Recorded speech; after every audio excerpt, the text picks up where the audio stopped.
जय श्री राम, जय बागेश्वर धाम सरकार। दोस्तों स्वागत है आपका हमारे YouTube channel go to success में। दोस्तों आज हम आपको शत्रुनाश का एक ऐसा उपाय बताने जा रहे हैं जिससे आपके जो शत्रु हैं वो जिंदगी भर 7 जन्मों तक आपकी गुलामी करेगा। ये काली मिर्च का ऐसा टोटका है दोस्तों जिससे कि कोई भी नहीं बच सका, क्योंकि दोस्तों काली मिर्च जो होती है वो भेरू का उसमें वास होता है और भेरू नाम के देवता को आप शत्रुनाश का देवता कह सकते हैं। मतलब आप शत्रुनाश यदि करवाना चाहते हैं तो भैरू जी की कृपा यानी भैरव की कृपा आप पर निश्चित रूप से होनी चाहिए। तो दोस्तों आपको क्या करना है, ध्यान से सुनिएगा और इस उपाय को अंत तक बिल्कुल ध्यान से इस वीडियो को देखिएगा, क्योंकि ये जो उपाय है दोस्तों ये मंगलवार के दिन करना है। मंगलवार के दिन या तो दिन में या रात में आप कभी भी इस उपाय को कर सकते हैं। और आज का जो दोस्तों युग है जिसे कि कलयुग कहा जाता है, आपको अपने शत्रु ढूंढने की जरूरत नहीं पड़ेगी। आपको अपने मान लीजिए शत्रु बनाने हैं तो आपको जरूरत नहीं पड़ेगी, अपने आप ही शत्रु बन जाते हैं। बस केवल आपको जरूरत पड़ेगी आपकी तरक्की की। यदि आप तरक्की करते चले जाते हैं तो आपके शत्रु अपने आप ही बनते चले जाएंगे। तो आज ये कलयुग है, इस कलयुग में ऐसा ही होता है दोस्तों। आपको मित्र तो बड़ी मुश्किल से मिलेंगे, मित्र तो 100 में से 1 मित्र मिलेगा, लेकिन दोस्तों शत्रु जो है वो आपके जीवन में बहुत जल्दी और बहुत ज़्यादा मिल जाएंगे यदि आप कोई तरक्की करते हैं। लेकिन यदि आप फालतू घूमते हैं, कोई तरक्की नहीं कर रहे, घर पे पड़े रहते हैं, आपके पास कुछ भी काम नहीं है, तो दोस्तों आपके कोई भी शत्रु आपके पीछे नहीं पड़ेगा, कोई भी शत्रु आपका नहीं बनेगा। तो आज की दुनिया में शत्रु बनाने का सबसे आसान तरीका है कि तरक्की करी जाए। अब दोस्तों तरक्की तो सभी करना चाहते हैं और तरक्की हम करें भी क्यों ना, क्योंकि तरक्की करने से ही हमारे जीवन सफल होगा। लेकिन दोस्तों जब तरक्की करने के रास्ते में कोई बाधा उत्पन्न हो जाए, शत्रु बाधा उत्पन्न हो जाए, तो उस शत्रु बाधा को रोकने के लिए बहुत सारे टोटके भी अब कलयुग में आ गए हैं। और उन टोटकों को हम बिल्कुल आसानी से करेंगे, बिल्कुल सरल और सटीक मैं टोटके बताऊंगा। उन टोटकों से आप अपने जीवन में जो शत्रु बाधा आ रही थी उसको दूर कर सकते हैं। दोस्तों यदि धन वैभव आप यदि प्राप्त करते हैं तो आपके शत्रु अपने आप ही बन जाते हैं। और 1 नहीं 2 नहीं, बहुत भारी संख्या में, बहुत सारी संख्या में आपके शत्रु बन जाते हैं। आपको यह पता नहीं होता कि आपका शत्रु क्यों बन गया, कैसे बन गया और कौन बन गया। तो दोस्तों आज का जो युग है वह ईर्ष्या का युग कहें तो गलत नहीं है। मतलब कि इस युग को यदि ईर्ष्या वाला युग कहें तो कोई गलत नहीं है। लोग ईर्ष्या के कारण एक दूसरे के दुश्मन बन रहे हैं और वह दुश्मन इस हद तक बन गए हैं कि संपत्ति को नुकसान पहुंचाने की कंडीशन तक भी पहुंच जाते हैं। तो दोस्तों उससे पहले आपसे मेरा निवेदन है कि मैं आपको उपाय बताऊं, उससे पहले मेरे हाथ जोड़ कर आपसे निवेदन है कि अगर आप मेरी चैनल पर पहली बार आए हैं तो चैनल को जरूर सब्सक्राइब कर लें और इस वीडियो को यदि लाइक नहीं किया है तो लाइक जरूर कर दें, क्योंकि बागेश्वर धाम सरकार बालाजी की कृपा आप पर निश्चित रूप से बनेगी यदि आप इस वीडियो को लाइक करेंगे। साथ ही में दोस्तों कमेंट बॉक्स में जय श्री राम, जय बागेश्वर धाम सरकार जरूर लिखें ताकि आपकी हर मनोकामना पूर्ण हो। बागेश्वर धाम बालाजी की कृपा से हर व्यक्ति की मनोकामना पूर्ण होती है, आपकी जरूर होगी। तो दोस्तों ये कार्य जरूर कीजिए, क्योंकि श्री राम का नाम लोग 108 बार 1008 बार लिखते हैं, हम एक बार तो कमेंट बॉक्स में जय श्री राम लिख ही सकते हैं। अब दोस्तों ये उपाय आप शनिवार के दिन भी कर सकते हैं, मंगलवार के दिन भी कर सकते हैं, लेकिन मंगलवार का दिन इस उपाय को करने के लिए सबसे बेहतर रहेगा। तो आपको करना क्या है, ध्यान से समझिएगा। अब दोस्तों आपको काली मिर्च लेनी है, एक काली मिर्च के दाने लेने हैं। अब कितने दाने लेने हैं काली मिर्च के, आपको गिन करके 9 दाने लेने हैं दोस्तों। तो काली मिर्च के दाने हैं वो पूरे मोटे मोटे दाने होने चाहिए, स्वस्थ दाने होने चाहिए, कटे फटे या कीड़े लगे हुए इस तरह के दाने टूटे फूटे नहीं होने चाहिए। तो आपको 9 काली मिर्च के दाने ले लेने हैं और अपने सामने रख लेने हैं। दोस्तों ये क्रिया जो आपको करनी है ये बिल्कुल एकांतवास में करनी है, बिल्कुल ध्यान दीजिएगा, बिल्कुल एकांतवास में। आपको कोई इसमें डिस्टर्ब न करे, कोई आपको इसको रोके टोके नहीं। इस तरह से ये आपको क्रिया करनी है कि आप बिल्कुल एकांतवास में रह करके इस क्रिया को करें। और दोस्तों मंगलवार के दिन या पूरी रात आप कभी भी इस क्रिया को कर सकते हैं। अब आपको क्या करना है, आप किसी भी स्वच्छ स्थान पर बैठ जाएं। जरूरी नहीं कि आप किसी पूजा स्थान पर बैठें, आप कहीं भी बैठ सकते हैं, किसी भी जगह बैठ सकते हैं, लेकिन बस वो स्थान जो है वो साफ़ सुथरा होना चाहिए। दूसरा वह स्थान जो है ऐसा होना चाहिए जहाँ पर आपको कोई भी डिस्टर्ब ना करे। आप छत पे जा कर के भी इस क्रिया को कर सकते हैं।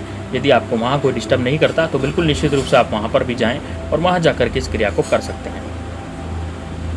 अब क्या करें, अब आपने सामने आपने काली मिर्च के 9 दाने रख लेने हैं किसी बर्तन में रख सकते हैं, प्लेट में रख सकते हैं, किसी में भी रखें। और उसके बाद आपको 2 अगरबत्ती जलाना है। 2 अगरबत्ती आपको जलानी है। 2 अगरबत्ती जला करके वहाँ लगा दें। और अगर आपका एक शत्रु है तो आप वहाँ पर विनती करें भैरव बाबा से कि मेरे शत्रुओं का नाश हो, मतलब कि मेरे शत्रु जो हैं अब वो मेरे शत्रु ना रहें। आपको ये बोलना है ना। और ये मैं जो भी ये क्रिया कर रहा हूँ वह मेरे शत्रुओं का नाश करो। यानी अगर आपका एक शत्रु है तो उसका नाम आपको 9 बार बोलना है। बिल्कुल ध्यान से सुनिएगा मैं क्या कहना चाह रहा हूँ आपको, कि जैसे मान लीजिए आपका केवल एक शत्रु है तो आपको शत्रु का नाम 9 बार बोलना है। यदि आपके 2 शत्रु हैं तो 9 बार हर बार शत्रु के नाम बोलने हैं। जैसे पहले शत्रु का नाम अजय है तो आपको अजय 9 बार बोलना है। फिर दूसरी बार आपको दूसरा शत्रु है विजय तो आपको विजय 9 बार बोलना है। इस तरह से आपको एक शत्रु का नाम 9 बार बोलना है। काली मिर्च जो आपने रखी है वहाँ पर आपको काली मिर्च के दाने 9 रखने हैं। लेकिन आप 4 से ज़्यादा शत्रु एक बार में नहीं बोल सकते। यानी कि 4 से ज़्यादा शत्रु का नाम आपको एक बार में नहीं बोलना है। 4 से कम शत्रुओं के नाम ही आप बोल सकते हैं, या 4 शत्रु तक आप इस उपाय को कर सकते हैं। 1 से 4 शत्रु तक का नाम आप हर एक शत्रु का नाम 9 बार बोलें। और यह प्रार्थना पहले ही कर लें कि मेरे शत्रु नाश के लिए यह टोटका और यह क्रिया हे भैरव बाबा मैं कर रहा हूँ। चारों के नाम के बोलने के बाद आपको हाथ जोड़ करके वहाँ से उठ जाना है और आपको काली मिर्ची अपने हाथ में ले लेनी है। दोस्तों ये जो आप भैरव बाबा का यहाँ पर टोटका कर रहे हैं और भैरव बाबा का यहाँ पर नाम ले रहे हैं तो बिल्कुल ध्यान से और बिल्कुल तन्मयता से बिल्कुल अपने मानस पटल पर भैरव बाबा की मूर्ति आकृत करके ही आप इस कार्य को करें। पूरी सच्ची श्रद्धा और भावना से इस कार्य को करें, इस टोटके को करें, अन्यथा ये टोटका विफल हो जाता है। यदि आप सच्ची श्रद्धा भाव नहीं रखेंगे तो भैरव बाबा भी आपको क्यों यहाँ पर आशीर्वाद देंगे। बिल्कुल सही बात है ये। तो दोस्तों बिल्कुल सच्ची श्रद्धा और भाव के साथ इस क्रिया को करें। अब वहाँ से आप जब ये पूरी क्रिया कर लें कि आपने यहाँ पर निवेदन कर लिया, भैरव बाबा से प्रार्थना कर ली कि मेरे शत्रुओं का नाश हो जाए और मेरे शत्रु मुझसे दूर हो जाएं। उसके बाद आप उठ जाएं, जहाँ पर आपने अगरबत्ती लगाई थी वहीं पर उठ जाएं। दक्षिण दिशा में दोस्तों आपको बैठना है। जब आप काली मिर्च के दाने लेकर के बैठेंगे तो केवल दक्षिण दिशा में आप बैठेंगे।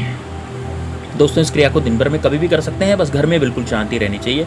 घर में आपको कोई रोकना टोकना नहीं चाहिए। तो घर के सदस्यों से आप पहले ही करके रखें कि मैं इस तरह की क्रिया करूँगा तो मुझे कोई भी रोके टोके नहीं, कोई कुछ नहीं पूछे। इस तरह से आपको बोलना होगा। अब आप क्या करें, अब आप घर की छत पे चले जाएं। घर की छत पे भी जा सकते हैं, घर के बाहर भी जा सकते हैं, वो आपकी मर्जी है। दोस्तों इस क्रिया को महिलाएं भी कर सकती है, पुरुष भी कर सकते हैं। अब उठ कर के काली मिर्च के दाने लेकर के, कितने काली मिर्च के दाने थे? 9 काली मिर्च के दाने थे। तो 9 काली मिर्च के दाने लेकर के आपको छत पर चले जाना है या घर से बाहर चले जाना है। अब आपको क्या करना है, 2 काली मिर्च के दाने उठाएं और जिधर की तरफ शत्रु रहता है उधर की तरफ फेंक दें। मान लीजिए आपके 4 शत्रु हैं तो आपको चारों शत्रुओं के लिए 2-2 काली मिर्च के दाने उठा करके फेंकने हैं। लेकिन दोस्तों ये ध्यान रखें, यदि आप इस उपाय को छत पर कर रहे हैं तो एक भी काली मिर्च का दाना आपकी छत पर नहीं होना चाहिए। ये जो 4-4-4 ये 2-2 करके आप दाने फेंक रहे हैं ना, हर शत्रु के लिए 2 दाने हैं। तो हर शत्रु के लिए, जब आप 4 शत्रु के लिए मैं बताने जा रहा हूँ, जब आप हर शत्रु के लिए 2 दाने फेंकेंगे तो 8 दाने आप फेंक चुके होंगे। ये 8 दाने आपकी छत पे नहीं गिरने चाहिए। ये पड़ोसी की छत पे भी गिर सकते हैं या कहीं भी गिर सकते हैं, लेकिन आपको आपकी छत पर यह दाना नहीं गिरना चाहिए। या बाहर जाकर सुनसान जगह पर जाकर के भी इस प्रयोग को कर सकते हैं। अब क्या करें, अब एक दाना आपके पास शेष बचेगा। सारे दाने तो आपने फेंक दिए, अब एक दाना आपका बचेगा। वो एक दाना आपको अपने ऊपर की तरफ फेंक देना है। दोस्तों ऊपर की तरफ जब आप दाना फेंकेंगे तो आपको विशेष एक बात का ध्यान रखना है कि वो दाना आपके ऊपर न गिर जाए। तो आप इस तरह से इस दाने को फेंकें कि आपके ऊपर वो दाना वापस से नहीं आए और आप साइड में हट जाएं। आपको वहाँ से नहीं हटना, दाना इस तरह से फेंकना है कि थोड़ा साइड में दाना जाकर के गिरे, क्योंकि ऊपर की तरफ फेंकेंगे तो नीचे निश्चित रूप से दाना आएगा। तो जब ऊपर की तरफ आप दाने को उछालेंगे तो इस तरह से उछालेंगे कि आपके सिर पर उस दाने को नहीं गिरने देना है। बस अब आपको यह प्रयोग करके अपने घर आ जाना है। दोस्तों ये अपने घर के बाहर भी जाकर के इस प्रयोग को किया जा सकता है। घर के बाहर यदि जाकर के करेंगे तो ज़्यादा सेफ होता है। छत पर यदि दाना गिर गया तो फिर वो उपाय आपका फल नहीं देता। तो इसलिए घर के बाहर यदि कोई खाली जगह है, कोई सुनसान जगह है, कोई ऐसा रोड है जहाँ पर कोई ज़्यादा आता जाता नहीं है, वहाँ पर भी जाकर आपको इसको कर सकते हैं, इस प्रयोग को कर सकते हैं। दोस्तों इस क्रिया को महिलाएं भी कर सकती हैं, पुरुष भी कर सकते हैं, दोनों कर सकते हैं, कोई भी आप कर सकते हैं। तो दोस्तों अब एक एक करके आपका जो शत्रु है इस टोटके से बर्बाद होना शुरू हो जाएगा। शत्रु आपका विरोध करना छोड़ देंगे। भैरव बाबा की इतनी ज़्यादा इसमें शक्ति निहित होती है कि भैरव बाबा जो है आपके शत्रु यदि आपको आँख उठाकर भी देख लेगा तो वो आपका शत्रु जीवित नहीं बचेगा।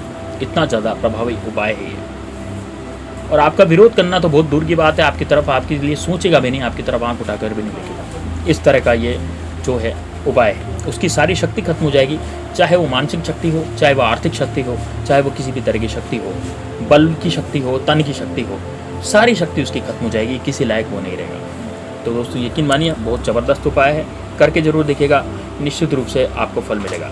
जय श्री राम, जय बागेश्वर धाम सरकार, हर हर